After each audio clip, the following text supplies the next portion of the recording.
Hello, everyone. Welcome to another edition of Entrepreneur Journey. This could be the last episode of Entrepreneur Journey. Just a brief explanation of that. The big company, Entrepreneur Media, has come at me and said, you need to change your name because they had trademarked the name Entrepreneur so many years ago. So here I am. So the next episode you see will probably be the Profitable Christian Business Podcast. So that's the direction that we're going. It's still going to be the same great content that you've seen in the past, but we're just kind of going in a new branding direction, right? So today I am so pleased to have Dr. Victoria Mondloch with me. How are you today, Victoria? I'm phenomenal. Thank you, Doug. All right. So we're going to get into Dr. Vicky's expertise on health, wellness, share her entrepreneur journey story, and all those great things. She has such great information to share with us today. So without further ado, I'm kind of going to dive. Well, let's do this. Give a brief introduction first.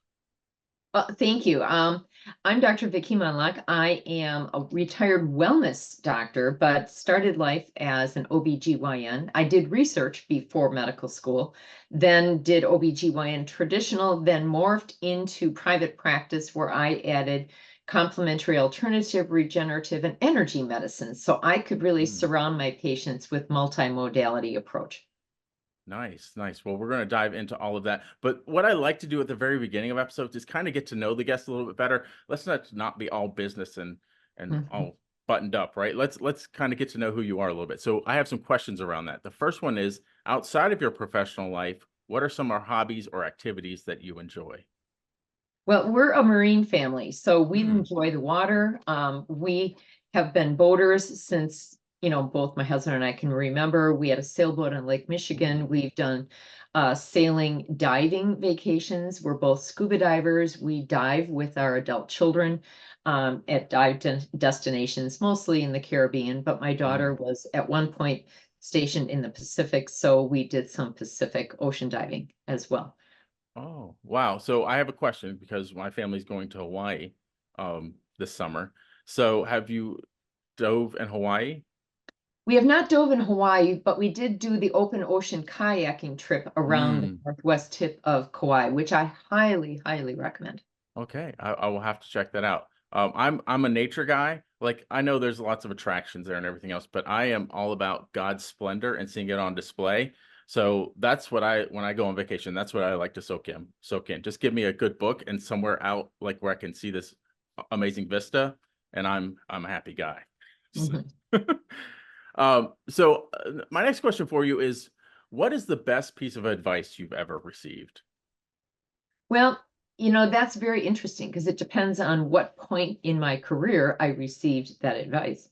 When I was initially in research, the head of our research team, the doc that was in charge of us all, sat down and asked me what I wanted to be when I grew up. Now, he never joined us at lunch. So this was like one of those, oh my God, the boss is here. And I'm a young 20 new grad from college thinking, oh gosh, the boss, what if he talks to me? So he actually sat down next to me and said, well, what do you want to be when you grow up? And I thought, oh, if I answer wrong, I might get fired. And I said, well, I'd like to go to medical school. And he went, okay. So he actually said, have you applied? Have you this? Have you that? Whatever. And he, said a few things like, did you apply early admission? Well, you might want to just rethink that through. So I went home and I talked to my husband and he told him what happened. And so I applied early admission. And the next week, he came back to lunch again and he said, congratulations to me. And he turned around and he walked out. And I thought, what does that mean? So in the mail that day was a letter saying I was accepted to medical school. Awesome. So the best piece of advice was to apply to medical school? Well, it was to do it in the manner that he recommended. So nice. Yeah, exactly. Nice. Wow. Wow. All right. So my next question is, I don't know how much of a historian you are or how much history you read, but if you could have dinner with any historical figure, who would it be and why? Abraham Lincoln. Ooh, yeah. Yes. That would be. He was put into, at least as history portrays him, he was put into a position where he had to make a very politically difficult decision. at a time when the country was literally split in two. His decision, his Emancipation Proclamation was still, it's still quoted today. It is still a major piece of humanity to humanity. So Yeah, yeah. And one of the things that I like about Abraham Lincoln, myself, having read up on him, is his determination. Is like he had failed. So, like when we're talking about entrepreneurs, right? He had failed so many times, but he kept going. He just kept going. He knew what he wanted to do and how he wanted to serve people, and he just kept going towards his objective, no matter how many times he had failed previously. So, right. it's pretty amazing. So you have I always do this on these calls as well. It's the fill in the blank question. So your fill in the blank question is, the most important lesson I've ever learned on my entrepreneur journey is blank. Well, it's actually to listen to yourself and trust your instincts. You know, when you go through your journey, you're doing it with purpose. You're usually doing it with research that you've done to discover if that's the way you want to proceed, and you've done your homework. So there may be a lot of people surrounding you who may support you, but there may be the other naysayers who are simply out there to try to discourage you, and you may be a competitor to them, therefore they don't want the competition. So to trust what you find in your research and in your work to say, this is the direction I want to go. Is it for the right reasons? Am I doing it to, to be a moral person as well as profitable? Because both are important. But it's trust yourself, trust what your process is, trust who you are, and it usually will take you in the right direction. Oh, there was so much to unpack in there, and if we had a lot of time, I would love to do that. But maybe we'll get to that when we start talking about your expertise and a little bit more about your story. But I would love for you, with that's kind of the segue here, is for you to go in and kind of tell us about your story, how you got started. You had mentioned medical school, and that eventually led into entrepreneurship. Can you kind of take us on your journey? Well, when I got to medical school, I, in my first semester, got very, very sick. And I was going to class with a fever of 103.5 and peritonitis for 3 days. Now, you don't miss medical school. You just don't. So as sick as I was, couldn't stand up straight, you still go to class. And I'm seeing the school doctor every day who's bringing different specialists in. And this was before MRI, before CT, before ultrasound. So you had to trust the patient telling you the story and your own physical exam of that patient with blood work. That was it. That's all you had. So I kept saying to all these specialists, couldn't this be appendicitis? Oh, absolutely not. No, no, no, no, no, no. So by the fifth specialist, it was the gynecologist who did a pelvic exam, and he felt my appendix abscess on pelvic exam. And he said, you have a cyst on your ovary. I'm going to manually ovulate you. Now, anyone who knows anything about appendicitis, they talk about a cat on a hot tin roof symptom, or the Bernoulli's principle.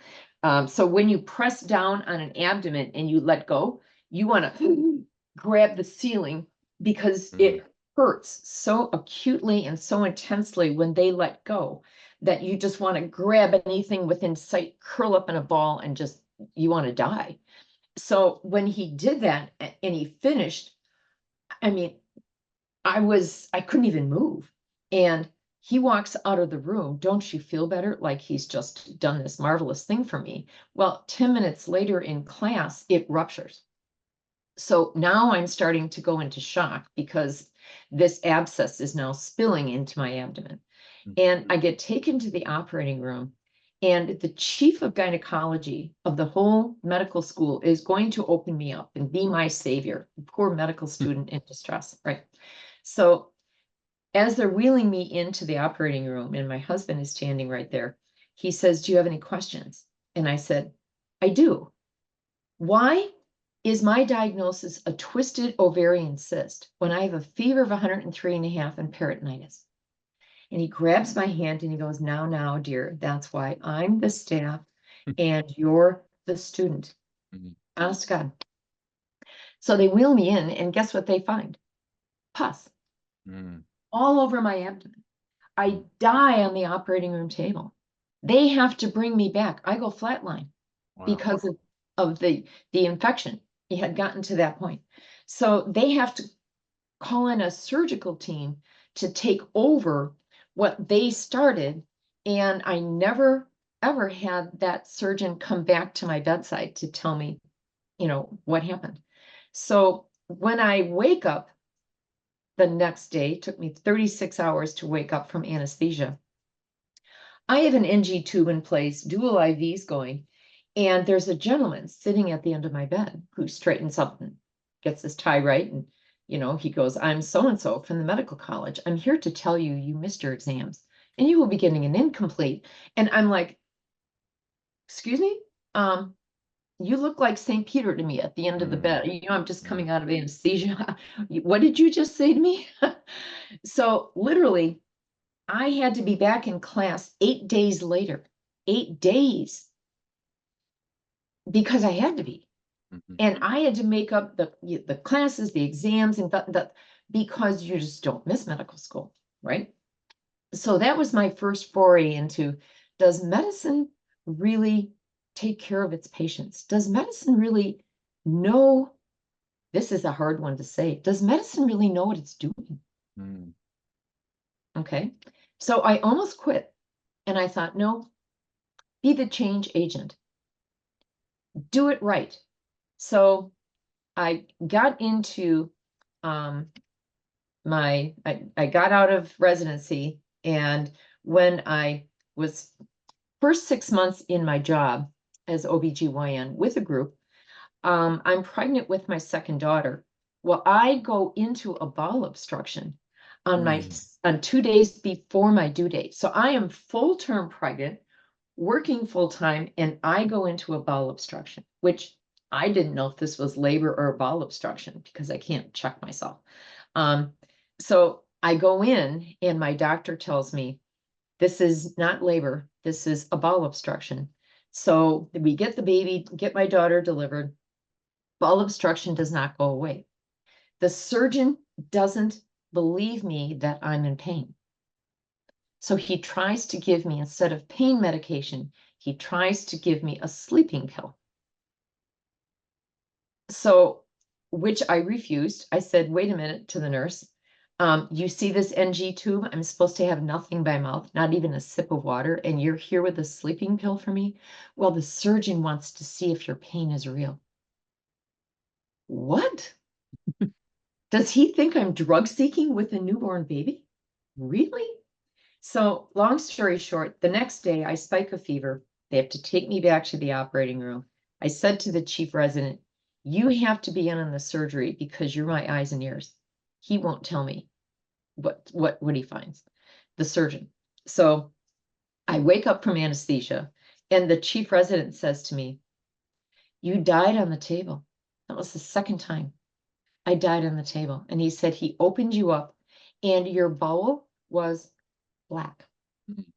And he went, holy, she was telling the truth. He touched it and it went poof.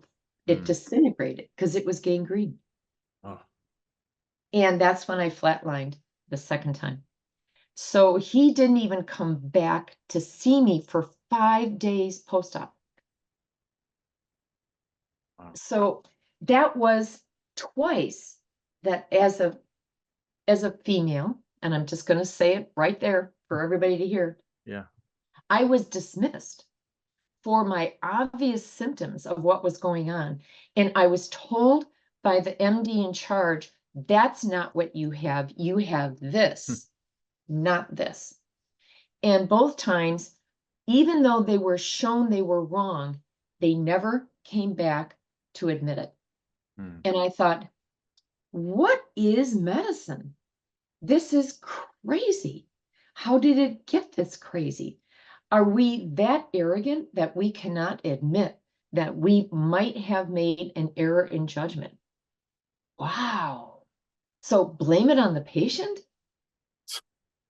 right? Yeah. So Yeah. I vowed I would never do that. So my entire medical journey was about you not only hear your patient, but you listen to your patient. And they live in their body. You don't. So you truly need to take the knowledge you've learned, the research that continues to come out, and apply it to the betterment of your patient. Isn't that what we all expect from our doctor? Hmm. Do we Yeah. get that from our doctor? No, no, not necessarily. Wow. So, that's when you started your own practice, right?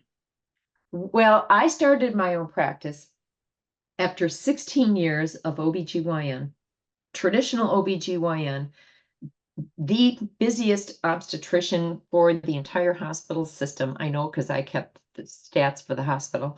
I was the second busiest GYN surgeon. My practice was 3 times the size of anybody else in my group. I became the president of the organization, and I wanted wellness for the advancing female patient because nobody was addressing perimenopause, menopause, Mm. and what do you do about it?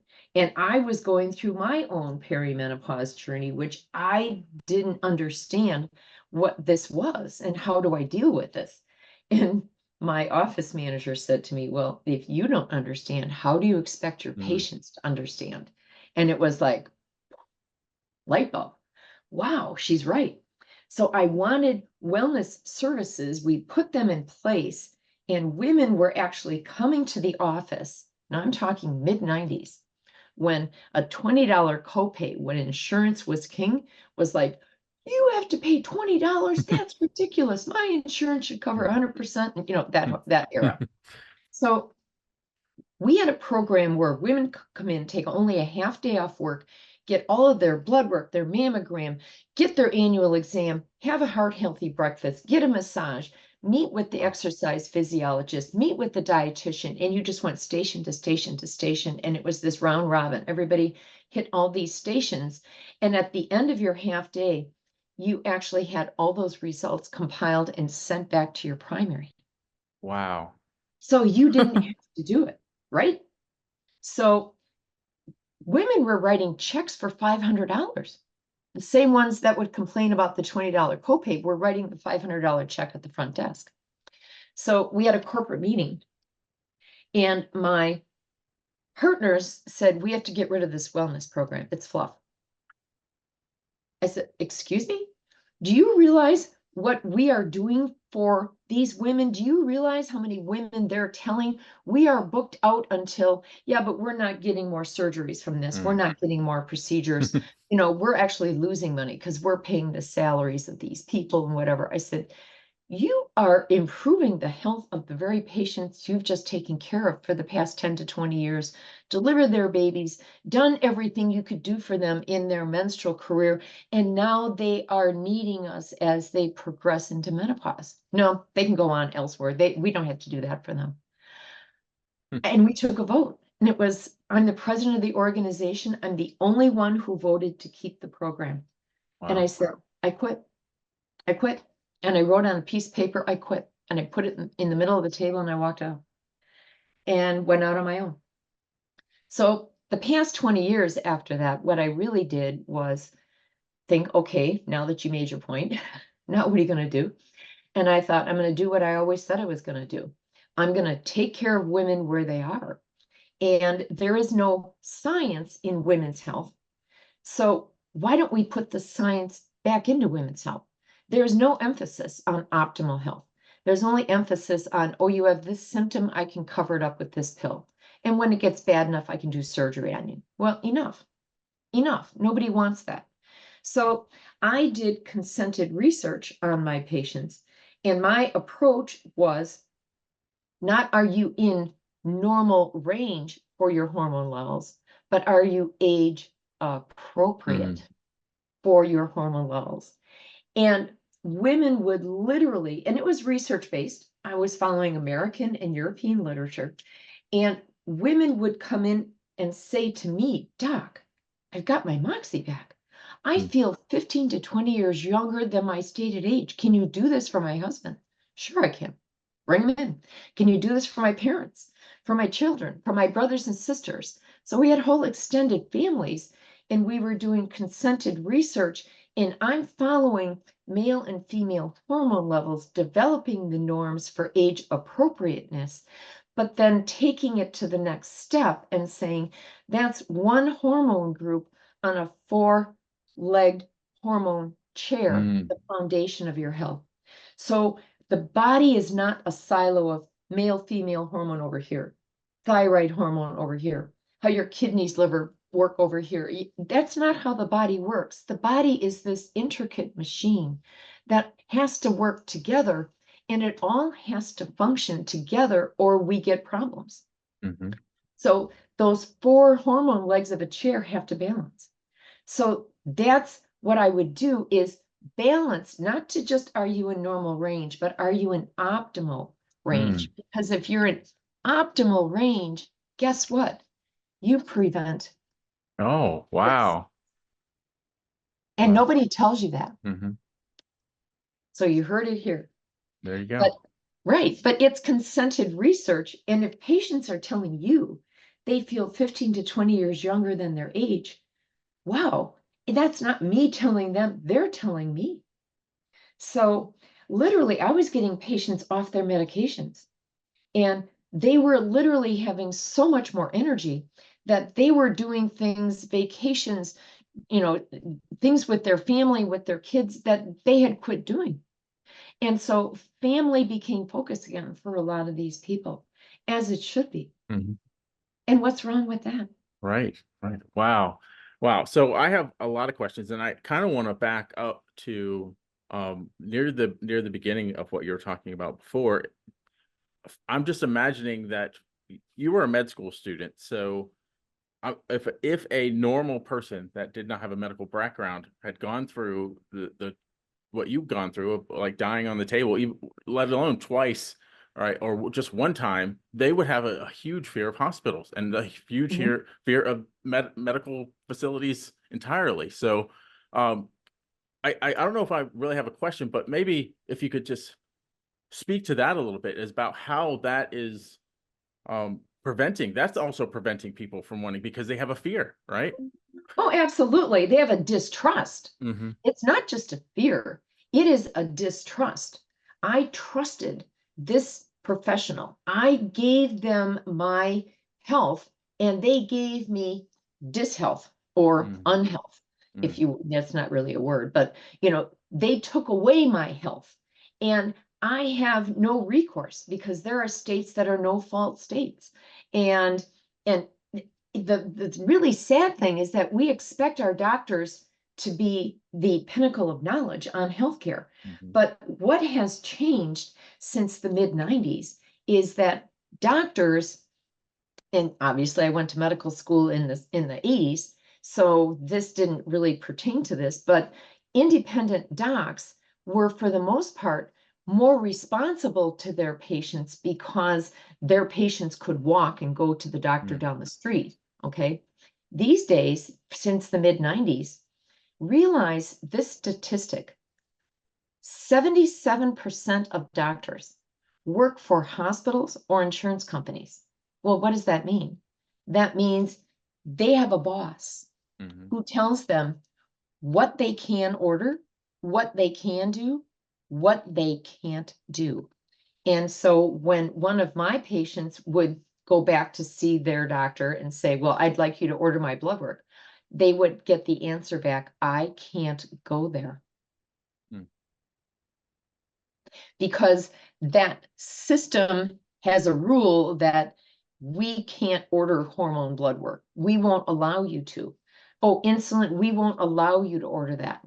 Well, why? Well, the nefarious answer is we don't understand it. They don't teach it in medical school. Therefore, we won't blaze our own trail. And do we want well patients, or as a profitable hospital system, do we want profitable hospital systems? In other words, I took an oath as a doctor to do no harm. And I feel strongly that I was harmed and that I will not let any of my patients be harmed. So I will do what is in the best interest of my patient because I can make the decision. I have no boss over me except the big boss up there. If an employed physician says, I will try to do no harm, and their boss says, you can't go there, that's a dilemma. What do? They can choose to walk, leave the system, but there are many systems in place, like a non-disclosure that says if you work within a 25-mile radius of any facility under our umbrella, you are violating your NDA and we will take you to Wow. court. Wow. So imagine a national chain. You can't work anywhere. Mm. Wow. Now, that doctor knew that was in the contract when he signed it. But doctors are notoriously poor business people. They don't read a contract. They just know I'm going to work for so-and-so prestigious hospital. Okay, they get a lot of people. I'll be doing a lot of work. I'm ready to go to work. So they just sign the contract, but they never read the fine print that says we own you. Yeah. Yeah. In my mind, this whole time, I'm picturing a scale which is unbalanced. Like you're a patient and the money, right? And the money always wins. And that's not the way it should be. And I think there's an entrepreneurial lesson in there, right? When you are focused on the people that you are serving with your product or service or whatever you provide, that is the right way to go. That's the way to go to bed at night, knowing that you're doing the right thing. Even if even if there is a way that you could make more money, but if it's to take advantage of those that you are serving, that's not the right way to go. Correct. So Correct. yeah. Yeah, we take that oath. It should be taken seriously. Yeah. So I hope that the audience has found that story very enlightening and kind of it might have opened a lot of eyes for the people that are listening or watching. And they might be like thinking about their medical situations right now. But what I'd like to, we'll get into your expertise in a minute, but I kind of want to keep going on this. So what are and maybe I'm covering the questions that I'm going to ask you later anyway, but what can someone do that's kind of in that situation that's thinking, oh, I really haven't trusted my medical situation, but like what I have now. So what do you feel like their options are? Well, what I always did as an intake to my patient, I'll give you the average patient that would walk into my office. They would walk in and they would say, Doc, I don't even know why I'm here. My neighbor sent me or somebody sent me. And I'd say, well, okay, well, you're the 14th doctor. You're the 18th doctor I've seen and nobody can help me. I loved hearing that. I loved hearing that because that meant they were in the right place. Okay. Now I had an intake tool. And I would actually say to them, all right, I have this intake tool that's just a list of symptoms. Oh, Bless you. excuse me. Thank you. Bless you. See, you're allergic to my intake tool. And it was just a single sheet. And I'd say, with your permission, notice I'd start with your permission, can we review some of these symptoms on here? And you tell me which ones you have. Okay. So literally, I would put this sheet in front of them. Now, I realize this is really, really, really hard to read, but this is set up for women, estrogen deprivation, progesterone deprivation, excess testosterone. But it's things like short-term memory loss, hot flashes, poor sleep, dry eyes, migraines. I mean, it literally goes through every body system. And then in the progesterone deprivation, it goes through the emotionality PMS symptoms like moodiness and emotionality, but it goes through GI symptoms like abdominal bloating. It goes through constipation. It goes through breast tenderness, headaches, but excess testosterone symptoms, hair loss, hair gain, mid-abdominal weight gain, the bane of every woman alive. Nobody wants to get a new wardrobe because their hormones are out of balance, right? But I had a modified one for men. We would go through this symptom list and they would sometimes mark every single one, some of them twice, sometimes circled so hard they'd tear the page. And I'd say to them, okay, if again, with your permission, if I can get rid of the top three, give me your top three, we label them. If I can get rid of your top three in the next 6 to 9 months, would that be okay with you? They would bawl. Mm. Wow, somebody heard me. Yeah. They heard me. And then we Yeah. would. And then Yeah. we would. Yeah. So it's about meeting the patient where they are. And that's what patients need to find, is somebody who will actually do their intake. You can have this sheet, Doug, on your website. It's something people can go and download, and they can do this for themselves. Because it's also a way to organize what you have going on. Mm. That even if you go into your regular doctor and say, I have all of this going on, make a copy for them. Mm-hmm. Because now it's in writing and it has to become a part of your chart. Mm. If you verbalize it, it's whatever they scribe. But now you hand it to them and you say, I have all of these things going on, and I'd like to address these. Oh, and by the way, this book that I have, whether each one, whichever one you bring in, but I'll just keep this one up for a second. In this book, it talks about checking my hormone levels, and I want to do that because it pertains to these symptoms. And here's the research that says why. And here's the case studies. And here's the chapter in the back of the book that said why I want my hormone levels checked, but I want my other hormone levels, the foundation of my health, checked, because this expert said, this is what I need to do to reach optimal health. Nice. Nice. Right. So I'm taking it off of the patient's shoulders and putting it on my shoulders and saying, I have a tool for you. I have a resource for you. Let me first dispel the myths and tell the truths about what you're walking into.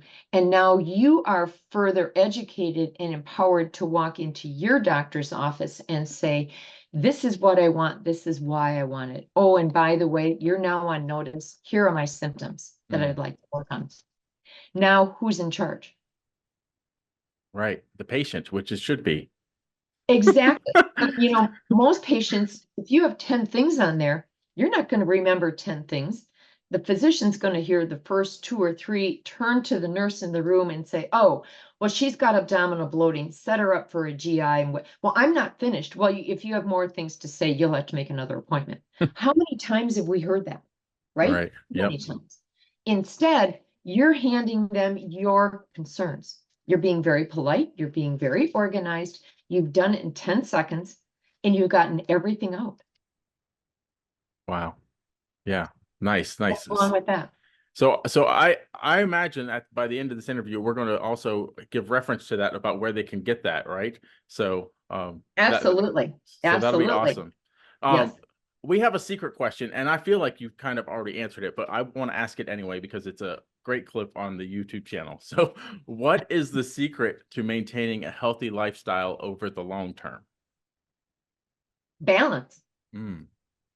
Balance. And if you pay attention to balance in your physical and mental life, in other words, pay equal attention to, body, mind, spirit, okay? If you have balance in your hormones, the foundation of your health, if you have balance in your exercise, upper body, lower body, Mm. if you have balance in your work, playtime, life is about balance. Yeah, I'm just thinking about stress, right? Stress is one of the leading causes of a lot of health problems, right? And that's because maybe they're overworked.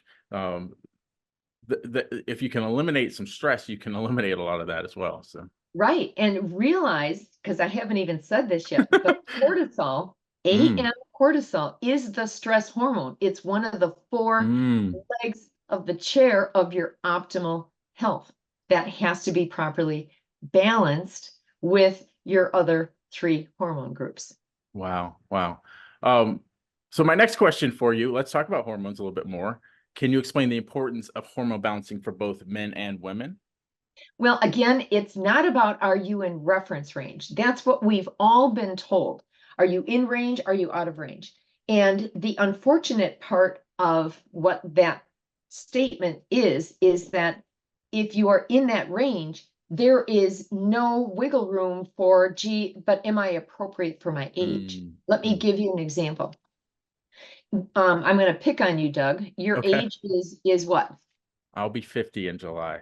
Okay, so for age 50, and you may not even know this, there is a curve for where testosterone levels should be for your age. And that curve looks like this, decades of age. Mm, So 50 is right here, okay. and 50 takes you up to about 55th percentile, almost Okay. 60th percentile in percentiles.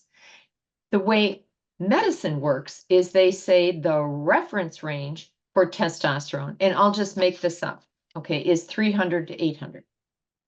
If you, as a 50-year-old gentleman, walk in and you say, Doc, I have extreme fatigue, I have sore muscles, I'm sleeping poorly, short-term memory, it's a brain fog, I bloat when I eat, I don't know what's going on.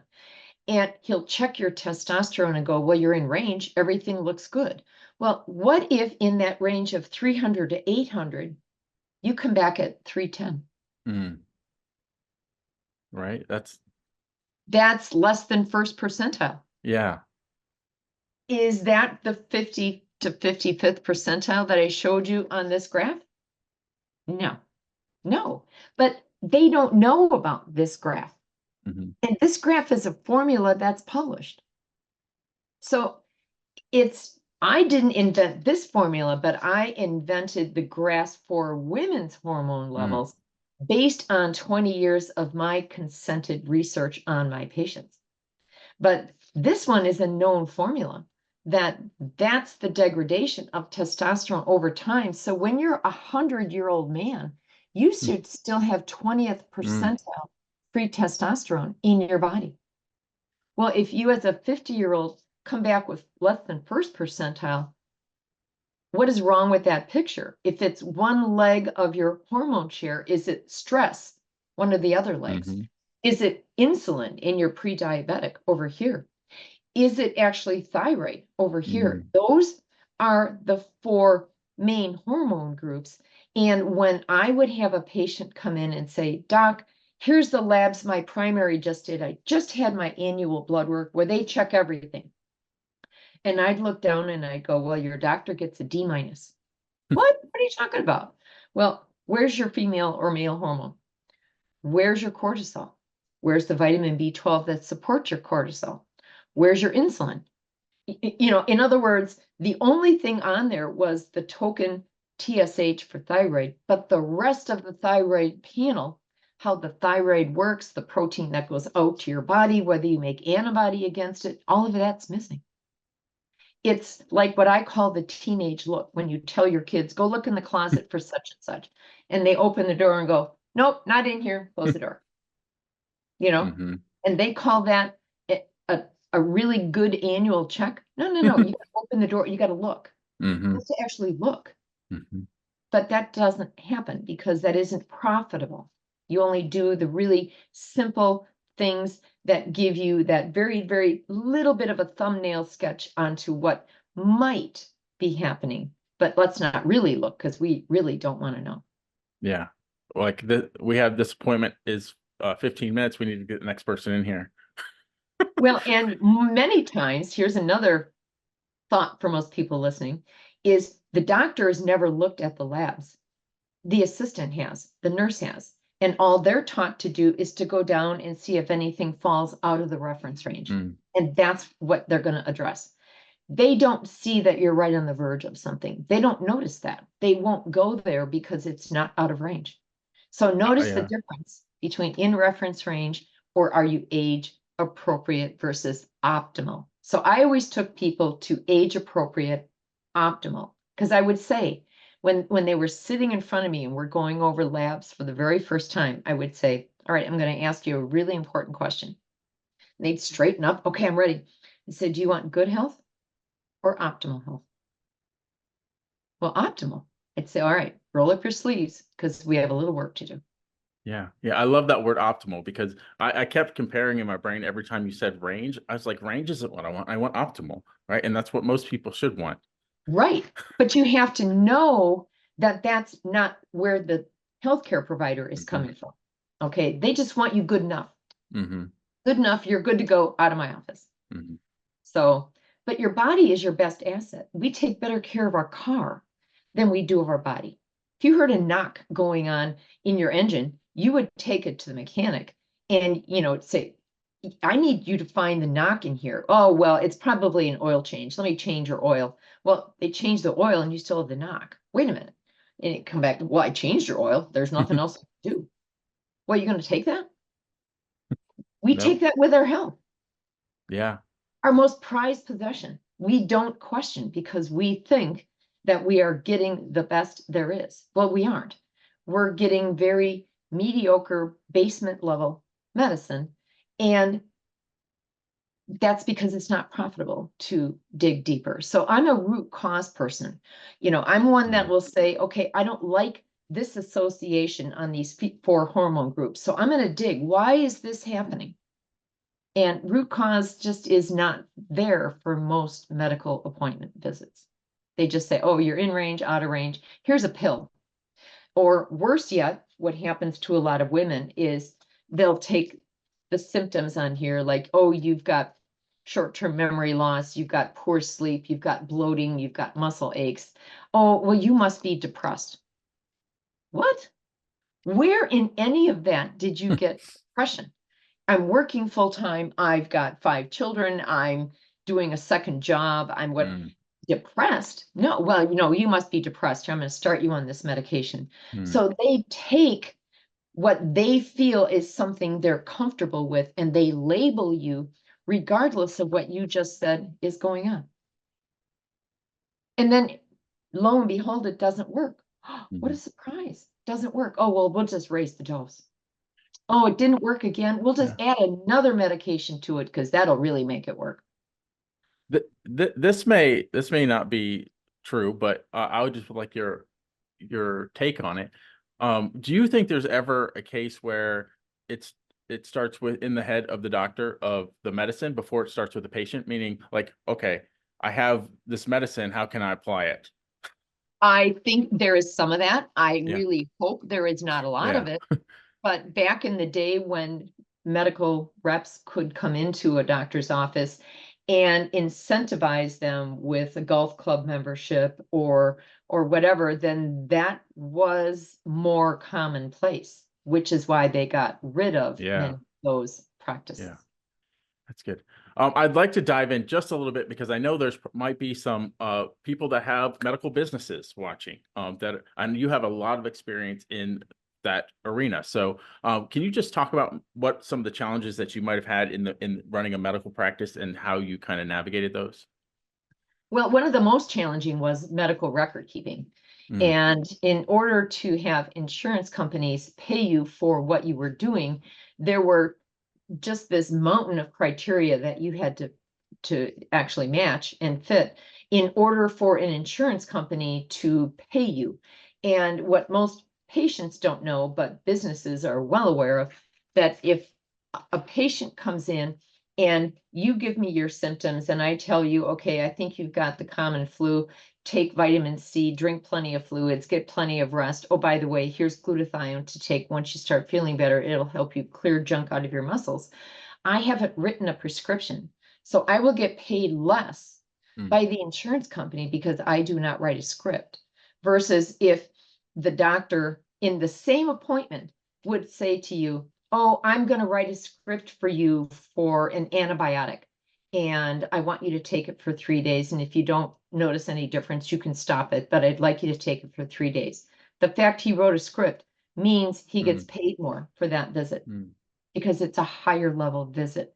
So how many times are systems incentivizing their providers to write a script, whether the patient needs it Mm. or not, because they get paid more? Yeah, yeah. Wow. And just the record keeping of it, if you miss a criterion that an insurance company is looking for on the note, you don't get paid for the visit. because you missed that criterion. Hmm. So record keeping has become something that it's not medicine anymore. It's literally the bookkeeping of the language that you use in charting your appointment. And so then what if your system gets taken hostage or power Hmm. goes out because of a storm? So I would keep dual records. I would keep paper and electronic. And then literally I went through the unfortunate timing of in about 2012, the big HMOs like United Healthcare and Humana decided that it was not profitable to write contracts with individual doctors. Hmm. So they just said, we're stopping. Hmm. So, by the way, Dr. Mondloch, I know you're highly successful and you have a lot of patients, but we're not writing contracts with individual docs anymore. So good luck. And that whole idea of you didn't have a you don't have a contract means that about 60 to 70% of your patients are no longer going to be able to use their insurance to see you. So I literally went back to my patients and I said, all right, guys, moment of truth. I'm being put out of business by the big insurance companies. So my only recourse is to go cash.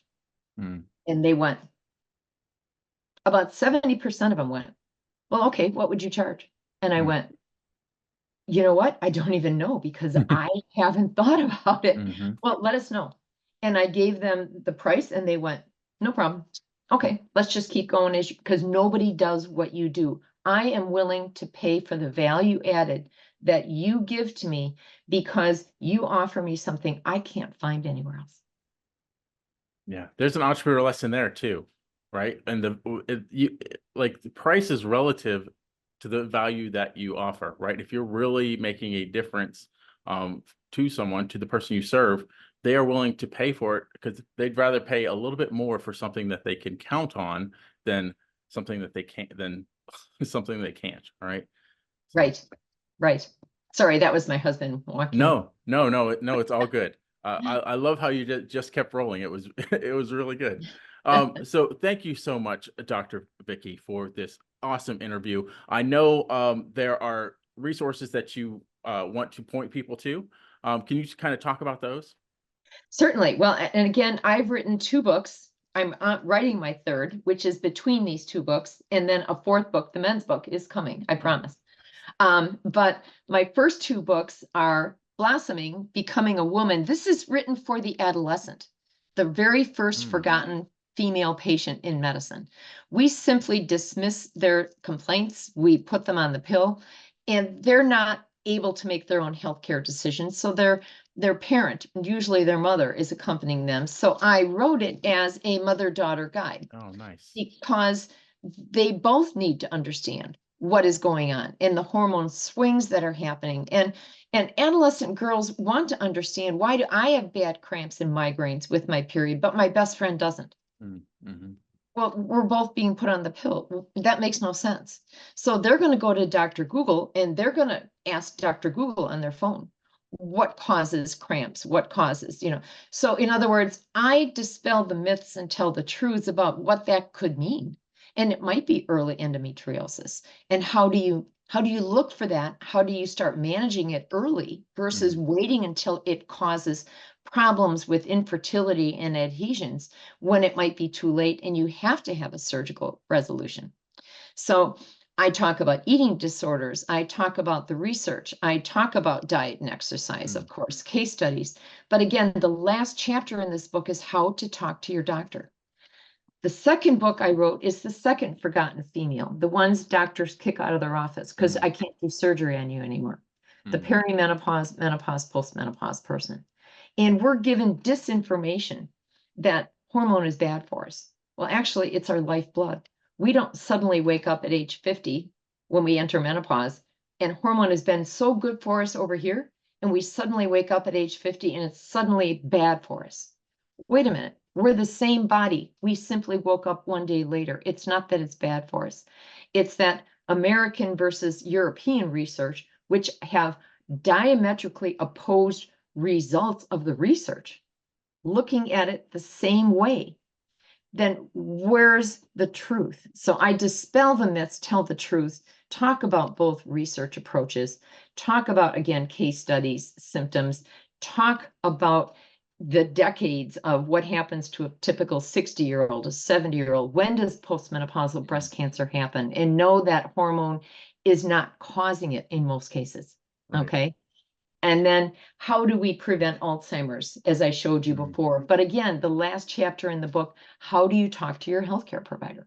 So these are resources every woman should be talking about. This should be in book clubs. This should be in, in your best friend's girlfriend circle of having coffee. This should be in schools. This should be in church groups. Women are the glue that hold families and communities together, and we should be talking about this. So again, men are important too. That's coming.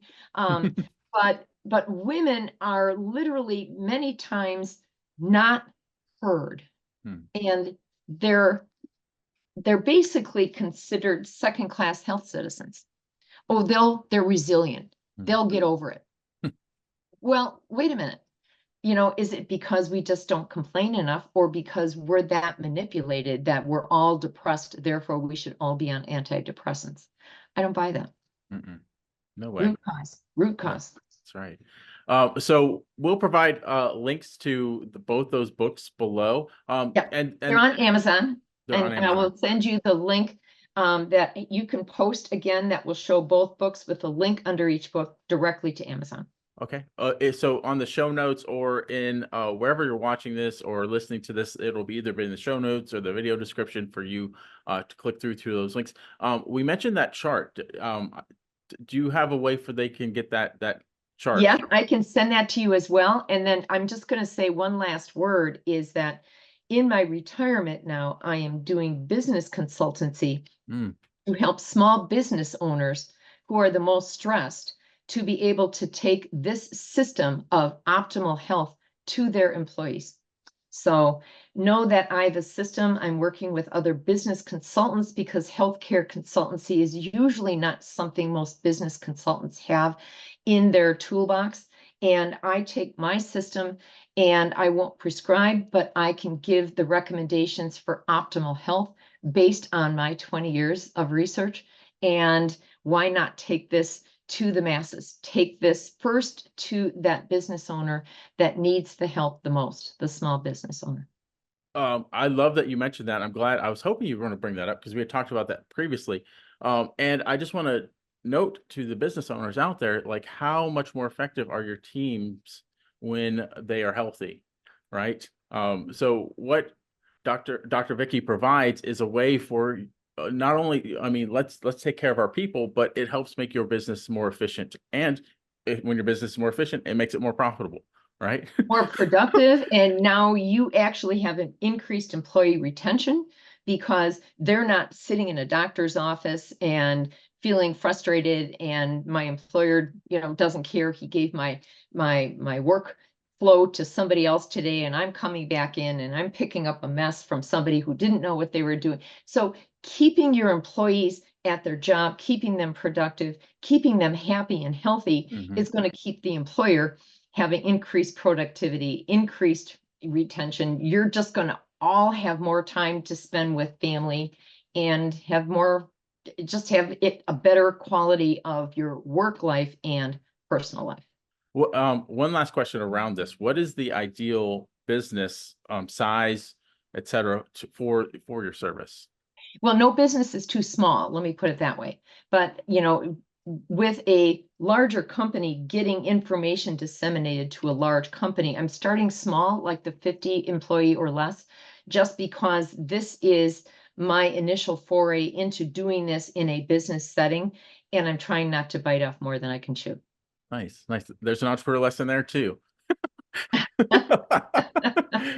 Well, thank you again so much, Dr. Vicky. This has been wonderful. I do have one last question that I ask every time on this interview, because I like to make it free form. And usually the guess is, if I didn't do this, they'd be left with, I really wanted to share this, right? So the last question I have for you, do you have any parting words of wisdom for the entrepreneurs watching?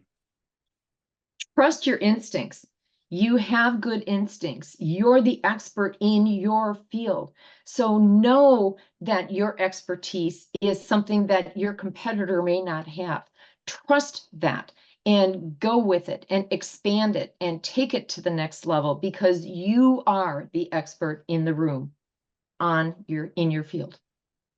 Oh, awesome. Awesome. I love that. So we're going to put the links to the books, the resource that she's going to send me about the checklist, and her link to reach out to you about if you are a small business wanting the services to help your employees be more healthy. That link to also connect with Dr. Mondloch will also be there. So once again, thank you so much. And if you've enjoyed this interview, please like and subscribe. And until next time, entrepreneurs, keep moving forward. Thank you so much.